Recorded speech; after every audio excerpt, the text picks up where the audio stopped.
خب برای شروع میخوایم یکی از جذابترین و پرمصرفترین و کاربردیترین خمیرهای پیتزا که به نام رومانو معروف هستش و در کل دنیا این خمیر داره استفاده میشه در انواع برندهای پیتزایی.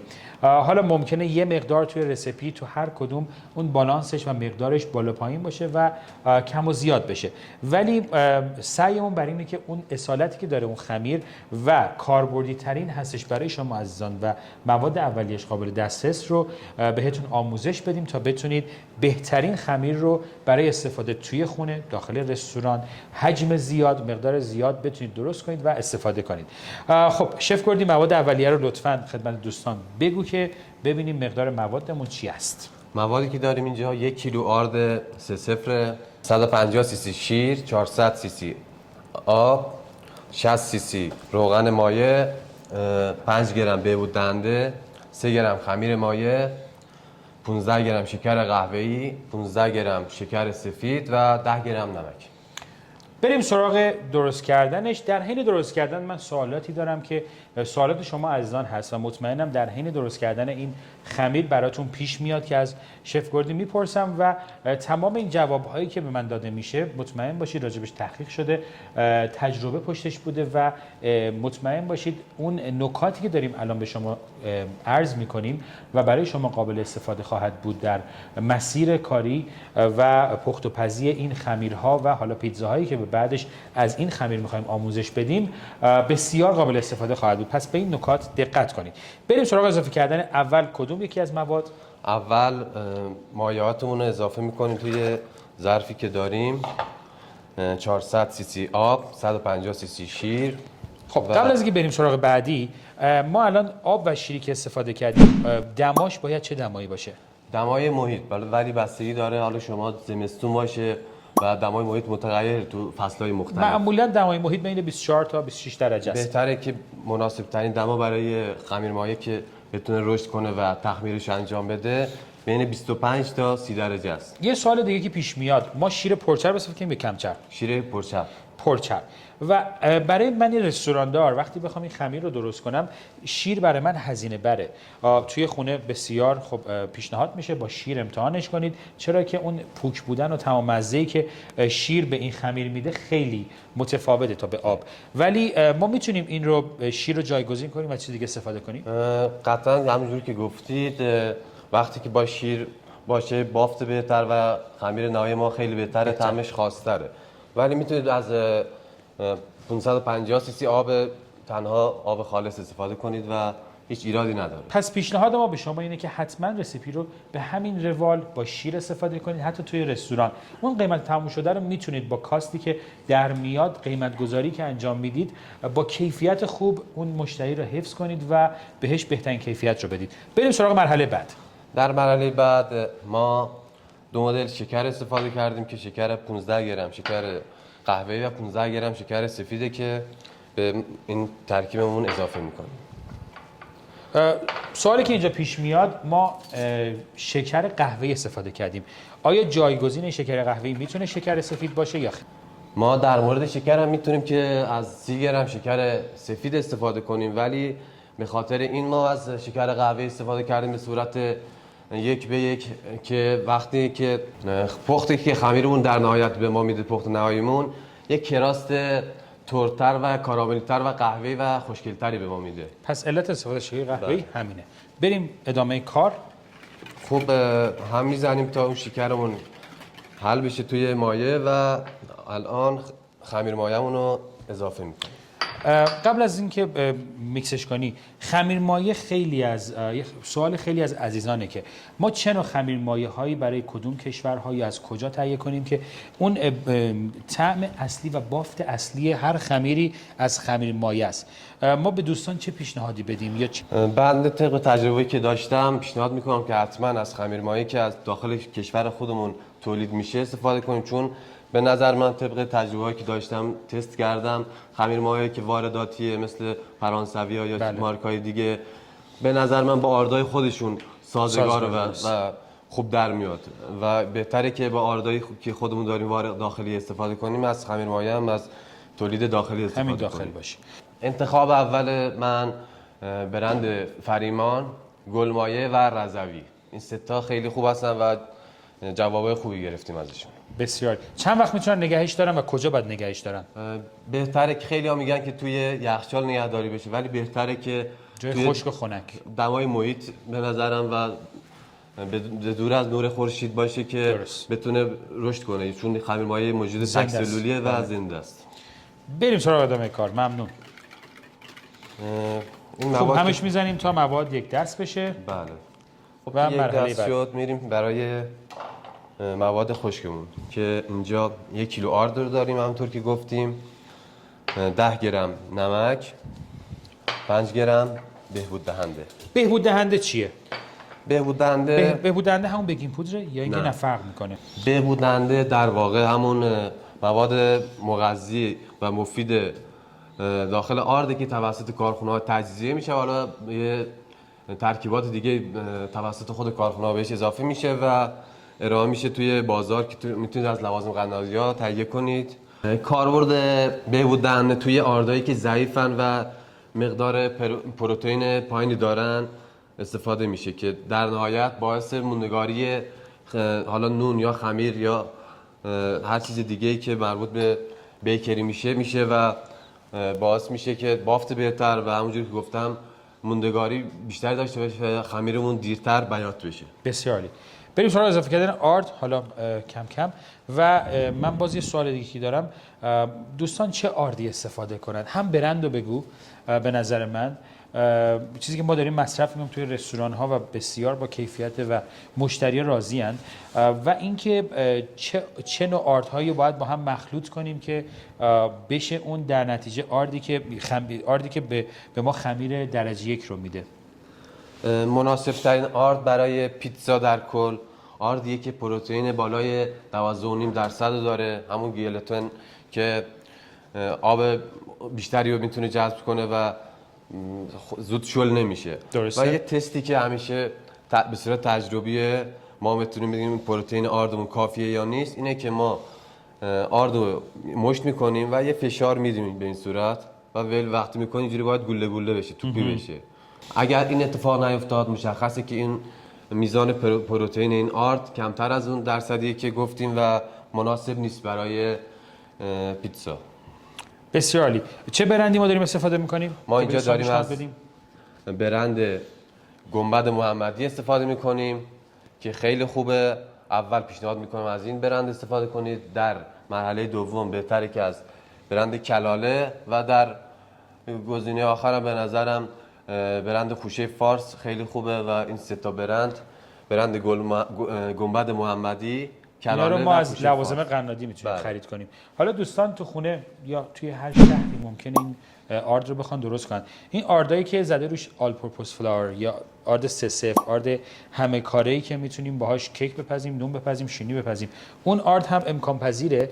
من میدونم امکان پذیره. حالا اینو میخوایم چجوری به دوستان بگیم که بیان با اون آرد چی بهش اضافه کنن که این حداقل نزدیک شه، بهبود دهنده‌شو بیشتر کنیم.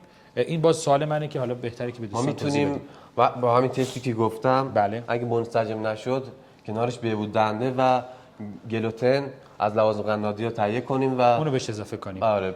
بعد اون کیفیت آرد رو میتونیم به این نزدیک کنیم. آره نزدیکتر بشه، ولی باز پیشنهاد ما اینه که از بهترین و با کیفیت ترین بله. آرد که قیمتش هم از چیزی که شما از تو سوپرمارکت ها میخرید بسیار ارزان‌تر و مرغوم به صرفه تر هست که ما توی رستوران ها داریم استفاده میکنیم. بریم سراغ ادامه آموزش. بسیار عالی بود. ممنون. متشکرم. من پیشنهاد میکنم که برای اینکه اگه یه ناخالصی داره آردمون یه وقتی یا یه چیزی توش باشه اون ناخالصی رو جدا کنیم و همچنین یه هوادهی بدیم آردمون که سبکتر بشه که یه ترکیب یه دستر در نهایت داشته باشیم. 1 بار یا 2 بار حداقل آردمون رو قبل از اینکه خمیرمون رو بگیریم الکش کنیم.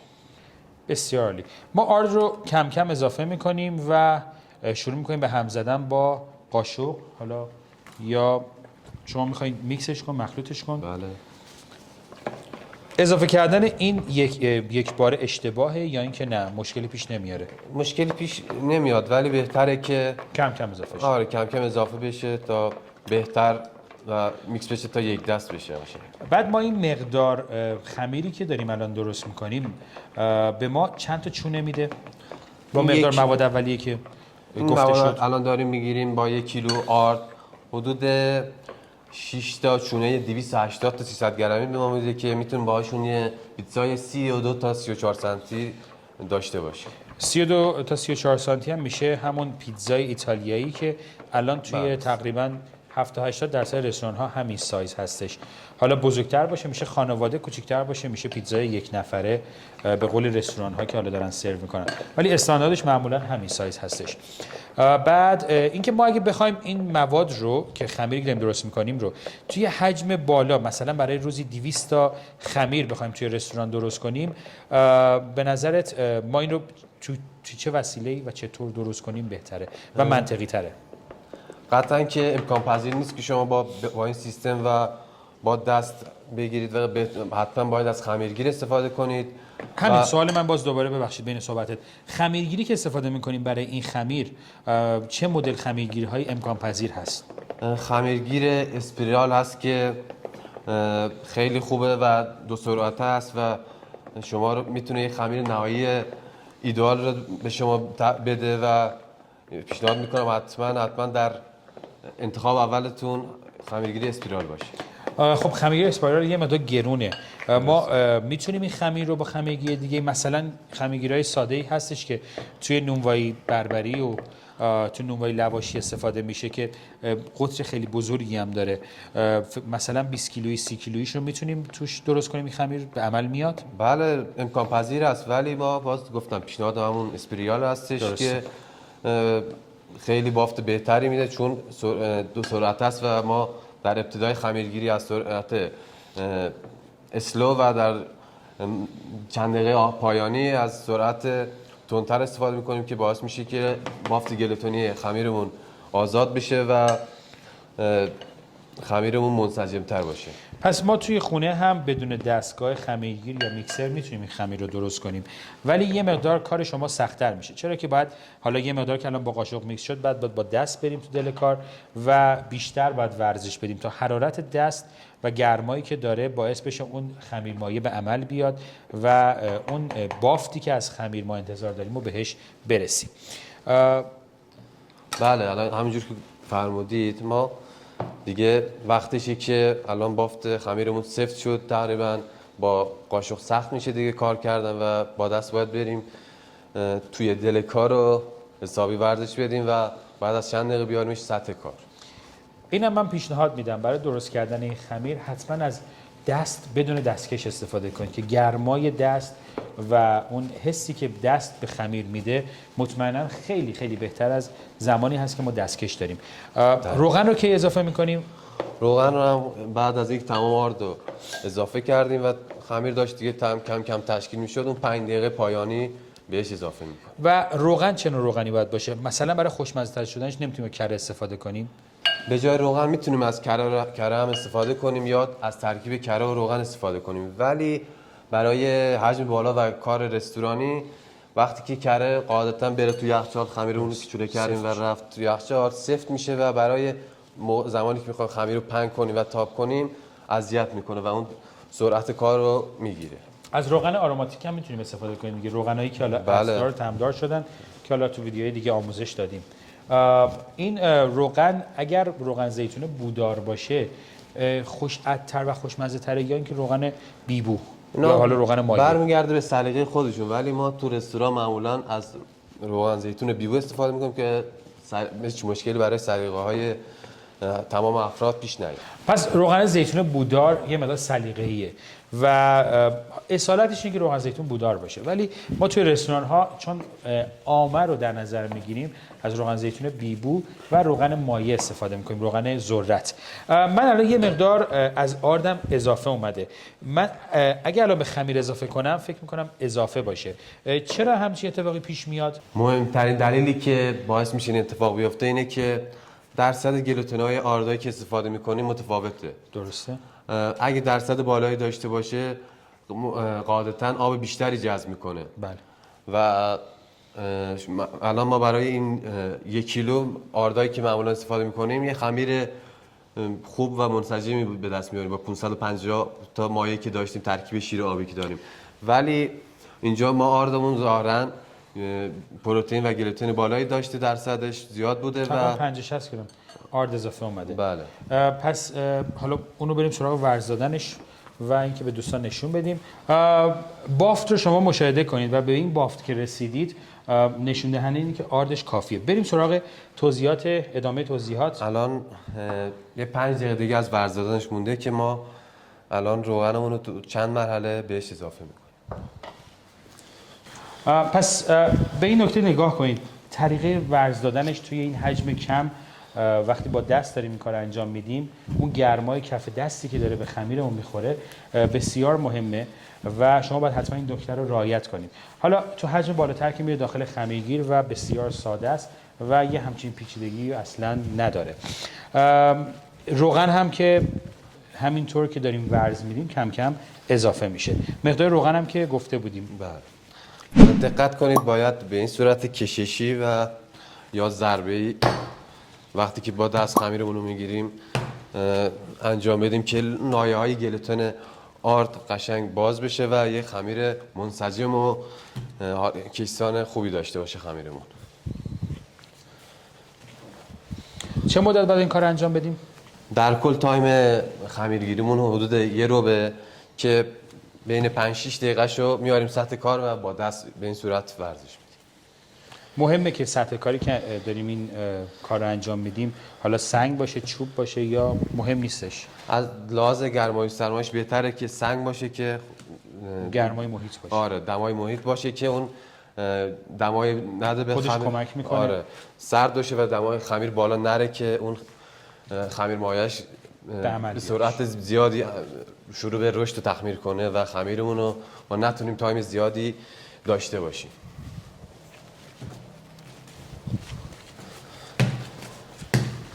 پنج 6 دقیقه که خمیرمون رو ورز دادیم و بافتش قشنگ یه دست شد جمعش میکنیم و این جمع کردنش هم خیلی مهمه، به دوستان توضیح بدیم. این انگشتای دو تا دستمون رو میذاریم روی هم دیگه و به این صورت از جلوی خمیر به سمت خودمون هل میدیم و میچرخونیم دوباره از سمت دیگه. همین کار رو چند بار تکرار میکنیم تا قشنگ خمیر زیرش هم نشون بده که به چه شکل در میاد. بله چونه بزرگ دقیقاً چونه کوچیک هم به همین شکل گرفته میشه. نگاه کنید دقیقاً اون بافتی که میخوایم و اون شکلی که میخوایم به همین شکل به همین سادگی با کف دست به دست میاد. خب بریم که روشو کاور کنیم، یه 10 دقیقه بمونه و باز مجدد ادامهش رو برای چونه گرفتن بهتون آموزش خواهیم داد. روشو کاور میکنم 10 دقیقه بمونه و بعد مجدد برمیگردیم تا چونه گرفتنش رو خدمتتون آموزش بدیم. بعد از اینکه خمیرمون حدود 10 دقیقه تو دمای محیط استراحت کرد میریم برای چونه گیری.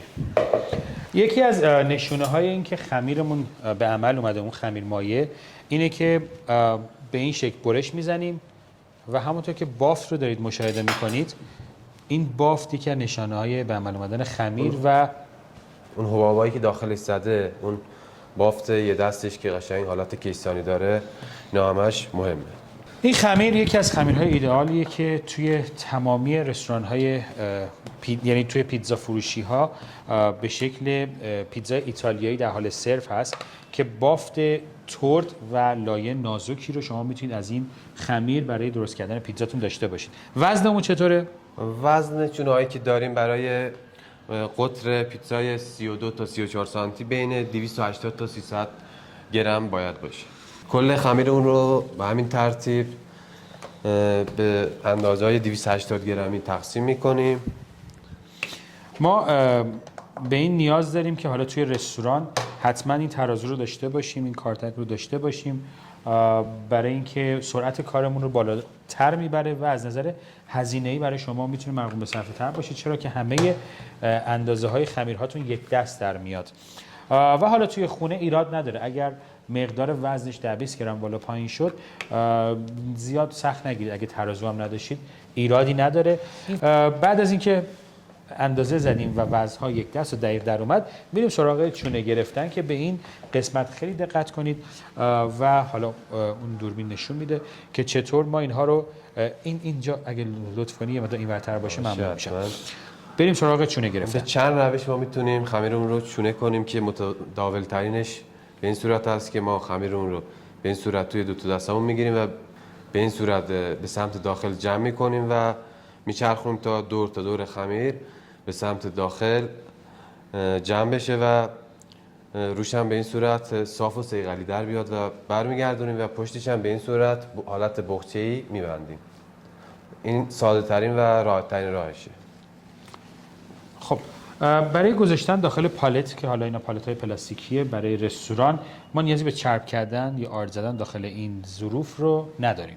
برای کف پالت نه نیازی نیست، چون برای تو جابجایی ممکنه وقتی که چرب باشه لیز بخوره و به سمت همدیگه بیان و بعد از پروف به همدیگه بچسبن و اذیت ولی کنن. توی خونه حالا معمولا داخل ظرفای پیرکس یا ظرفای سینی آره، چیزی میذارن، بهتره کفش یه ذره چرب کنید. بریم سراغ روش‌های دیگه هم که حالا به دوستان باز نشون بده چطور. روش‌های دیگه یکی دیگه‌اش به این صورت حالت ضربه، حالا بیشتر برای تو خمیرهای که هیدرات بالا و آب بیشتری دارن مثل ناپولیتن استفاده میشه که به این صورت ضربه میزنیم و همونطور مثل حرکت قبلی، روش قبلی جمع میکنیم دورش و روی سطح کار به این صورت میچرخونیم و تا شکل بگیره. بله.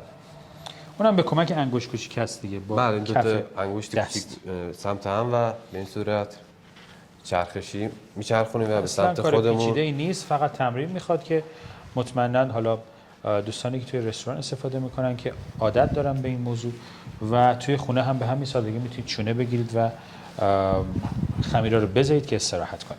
خب اینا رو که چونه گرفتیم، روش رو میتونیم پارچه بکشیم، میتونیم سلفون بکشیم و این راجع به استراحتش یه توضیح بدیم به دوستان که به چه شکله. حالا قبل از بحث استراحت مهمه که بین خمیرها و چونه‌های خمیرمون فاصله باشه، چرا که چون بعد از استراحتی که تایم استراحتش خمیرها پروف میکنن و حجمشون بیشتر میشه و حجیم میشن و به همدیگه نچسبن و مشکل ایجاد نکنه از این بابت. خب ما این رو به چه مدت و تو چه فضایی باید قرار بدیم؟ اگه برای اینکه عجله داشتیم بخوایم پیتزامون رو در اولین فرصت بزنیم، میتونیم که توی دمای محیط، گفتم قبلا هم دمای محیط تو فصلهای مختلف، تابستون باشه زمستون باشه متفاوته ولی معمولا ما 24 تا 28 درجه در نظر میگیریم. بله، تو این دما میتونیم ما حدود 2 ساعت توی دمای محیط و بعدش هم 1 ساعت توی یخچال توی دمای 4 تا 6 درجه استراحت بدیم و قبل از اینکه بخوایم پهنش کنیم یه حدود 20 دقیقه تا نیم ساعت هم دمای محیط مجددا بذاریم. و این نکته که ما تا چه حد باید میتونیم بیرون نگهش داریم؟ حد اکثر تایمی که باشه حدود همون دمایی که گفتیم 25 تا 30 درجه، حدود 4 تا 5 ساعت هیچ مشکلی پیش نمیاد، ولی بیشتر از این باشه خمیر آور پروف میشه و قابل استفاده نیست در واقع. درست. خب بریم که روش چرب میکنیم. بله، روش چرب میکنیم. میتونیم حالا با یه بروس یا با دست، ما دستامون رو چرب میکنیم و روی خمیرمون رو داریم چرب میکنیم. علتش چیه؟ علتش اینه که ما قراره روی خمیرمون رو کاور کنیم، حالا با یه پارچه یا یه سلفون خیس ما معمولا توی رستورانا استفاده میکنیم، چون که قشنگ آب بندی میکنه روی خمیر رو و نمیذاره که هوا وارد به خمیر برسه و خشکش کنه. دقیقاً به همین شکل دیگه باعث میشه که این روغن، این سلفونه بهش نچسبه و موقعی که میخوایم روش باز کنیم و خمیر رو برداریم و استفاده کنیم نچسبه بشه و مشکلی برامون پیش نیاد. برای درست کردن این سلفونمون رو هم به اندازه، حالا ما این ظرف پالتی که داشتیم برش زدیم، حالا شما هر ظرفی داشتید به اون اندازه برش بزنید و توی آب ولر حدود 10 دقیقه بذارید بمونه استراحت کنه، قشنگ به این صورت باز میشه و میتونید روی خمیرتون بکشید و قشنگ دور تا دور اون رو کیک کنه و آب بندی بشه و هوا نخوره دیگه. فقط آب خالیه، چیز دیگه نیست. چیز خاصی نیست. درست. این خمیر میره که استراحتشو بکنه، بعد مجدد برمیگردیم که با این خمیر بهتون آموزش انواع تاپینگ هایی که حالا با سس هایی که آموزش دادیم تو ویدیوهای دیگه، با سس ماینارا یا سس پستو و انواع سس هایی که داریم با تاپینگ های مختلف بهتون آموزش بدیم تا بتونید درست کنید و لذتش ببرید. بریم برگردیم تا چند ساعت دیگه.